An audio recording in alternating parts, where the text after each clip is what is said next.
Is Maharaga the actual pinnacle of the Ten Shadows technique, or perhaps is it a divine totality of all of the Shikigami?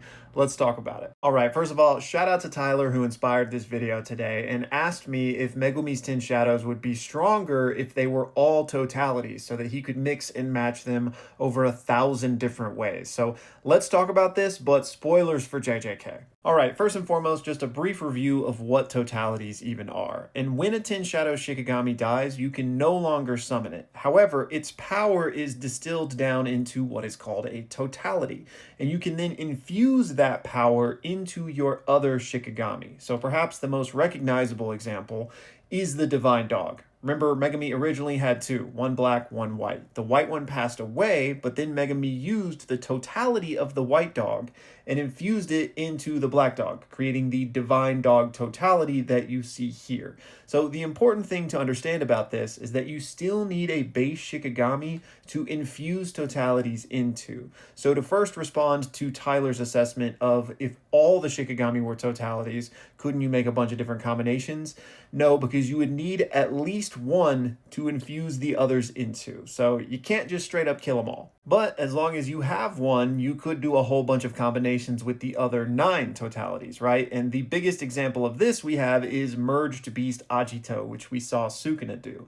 This was a base Shikigami of Nue combined with like 5 or 6 other totalities. So this is actually the strongest totality we ever see in the series. Which that in and of itself is pretty interesting, right? Because to me, it begs the question, can you even create a Maharaga totality? Because if so, why didn't Sukuna do that, right? Like, why did Sukuna just summon base Maharaga instead of a Maharaga that had everything infused into it instead of Nue? You know what I mean? And there's no really good answer for that, except maybe Maharaga can't be totalityed. Like, maybe Maharaga already represents the pinnacle of the Ten Shadows. And I mean, he can adapt to literally any and all phenomena, right? So perhaps giving him a totality is kind of meaningless, right? Because like whatever you were going to give him, he could probably just adapt for himself anyway.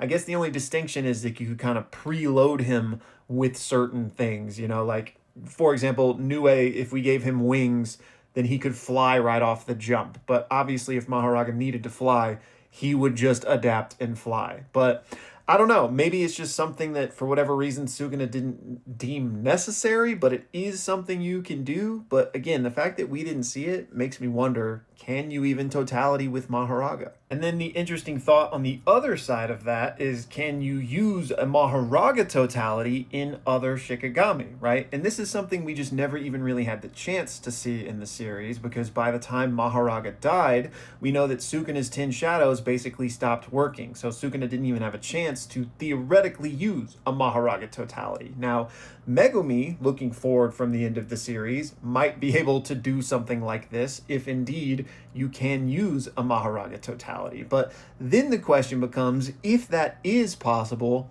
why didn't we see Sukuna do that, right? Like, why didn't he just kill Maharaga off screen after taming it in order to create, like, the best possible totality in the 10 Shadows? Which, again, if you can't use Maharaga as a base, why not use Nue as a base and create an even better Merged Beast Agito with Maharaga infused in? Maybe it's not possible, or, you know, again, maybe Sukuna just deemed it irrelevant.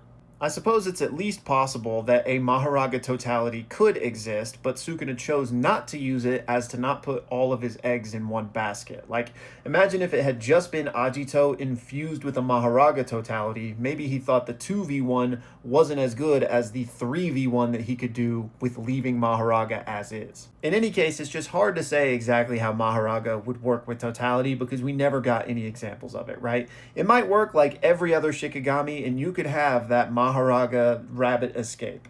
Or maybe he's exempt, right? Maybe as the pinnacle of the technique, as the divine general himself, he doesn't kind of fit into the same system as the rest. And if that's true, then something like Agito is close to the strongest thing you could make with totalities. It could be stronger though, because he could have infused everything aside from Maharaga into it, which he didn't do, because at the very least, Rabbit Escape wasn't in this. The Divine Dog wasn't in this. And I think that might have been it. Maybe the Frog as well. So it could get a little bit better, but you would still need to leave one Shikigami alone to infuse the others into, like Nue in this case. But now if you'll allow me to go fully off the deep end, a really cool thought experiment I had over a year ago, and I actually put out a whole video on it, was what if all 10 Shikigami did die? So you did have the 10 totalities, but yet nothing to infuse them into. Well, what if the actual pinnacle of the 10 Shadows technique was to become the totality yourself? So infuse all of these best elements of the shadows and wield them as a sorcerer. Kind of along the same lines of what we saw Sukuna do, like with the Dharma Chakra wheel and with Max Elephant's, piercing water attack, but like to the next degree. Because Sukuna was still just kind of borrowing those things, not actually like using them himself. I mean, he was and he wasn't. Semantics, right? But just bear with me here. What if there was like the true master form of the 10 Shadows and it was you just doing all of that? Like, so you got to adapt, I guess, and, everything else.